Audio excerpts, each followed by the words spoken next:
Hi, this is Liam, and today I'll be showing you how to create a button with Paddy. Let's start with the basics by creating a frame and putting some text in it.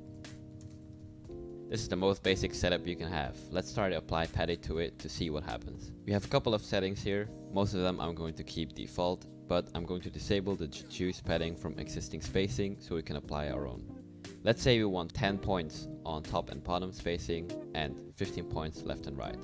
Let's see what happens if I click update padding. What it'll do is it'll check your contents and update the frame to match the paddings that you have set. Here you can see it has 10 points on top and bottom, 15 on left and right, and it has created the layout grid to show the padding. If you don't want a layout grid, you can disable the option here. Now, in most cases, you will have some sort of background, and since frames don't support border radius, usually you will have some kind of rectangle in the background. So let's add a background rectangle.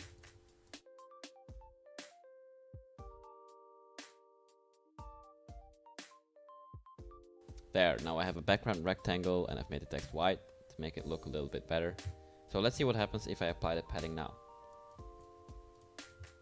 What happens now is that it will apply the padding also to the rectangle free background, but this is not what you want. So let's Ctrl Z and let's add some Paddy flags to the background name. First off, I'm going to use Paddy ignore so it doesn't take the background into account when calculating the content width and height. Now let's see what happens when I try to apply the padding again. So it hasn't taken this into account, so that's correct. The padding is only applied to the word here. But it hasn't resized the rectangle to match the frame width and height. There are two ways to get around this. Either you use hold constraints, which will resize the frame with the constraints set into the children element. However, this option could result in some unwanted behavior. It will work in this instance because the text only has a top left constraint. There you go. This works as expected. Another option what you can do is without using hold constraints is to add another flag called Paddy resize. This will have the rectangle resize along with the frame. So if you do this again, we get the same result. And as you can see, this will also work using multi-line text. One thing to keep in mind is that you need to have your text resize. If your text box is set to a fixed height or a fixed width, it will not work. Another useful thing is that you don't always have to open up Paddy like that. Let's say you are working and you have already applied padding to this button before. Then you can just use the auto update padding and it'll just auto update your last used settings on this. Paddy will remember which settings you have used on each frame so that you can always reapply padding using the auto update. Now let's see how this works with components. Let's create a component of this button. Now let's see what happens if you apply padding to this master component. This works just as expected. However, there are some things to keep in mind when you have instances of this component. Let's say I have a button here. Let's manually have this padding applied, like so. Hello world. And let's change this padding here. So let's say we now want a 20 padding on the x-axis.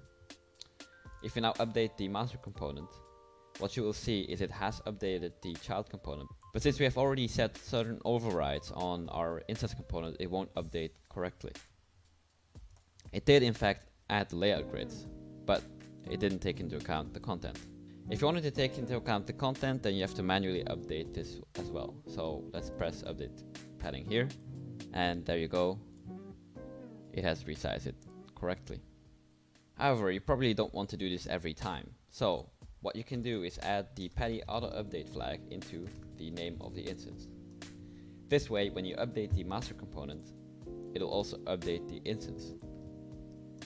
And this also propagates. So what this means is, let's say I have another button here and I want to update this padding to use 15 height.